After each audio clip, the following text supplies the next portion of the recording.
The magician will now attempt a dangerous trick that's not for the faint of heart or stomach.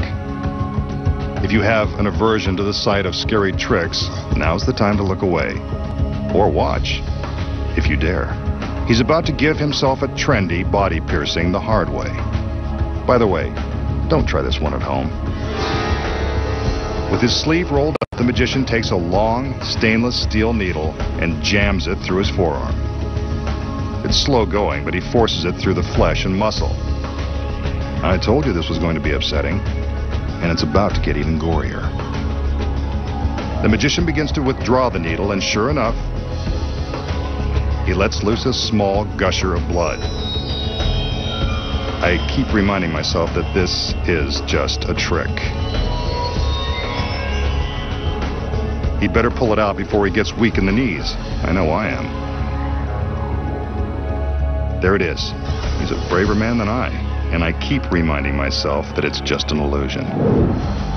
So how did the magician thrust the needle through his forearm and draw blood without inflicting serious injury?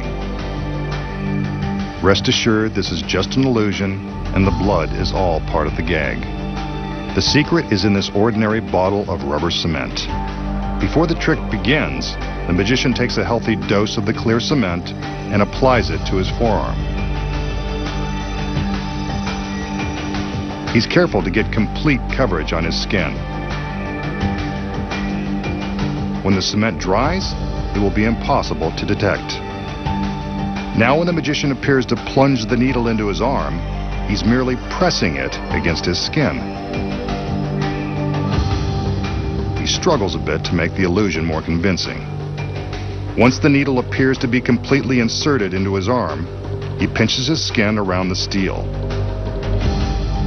The rubber cement causes the skin to stick to itself. The effect is pretty gruesome, but not grisly enough for our masked man. He wants us to see blood. That's where a trick needle comes in handy. It's secretly hollow, and the knob on the end is really a rubber bulb that contains fake stage blood. The magician uses the needle like a turkey baster, squeezing it to suck up the fake blood into the rubber bulb, then squirting it out when the time is right for maximum horror. Squeezing the bulb lightly is enough to force the fake blood out of a tiny hole in the hollow steel tube. All he has to do now is withdraw the needle from the glued folds of his skin, and the ghastly illusion is complete.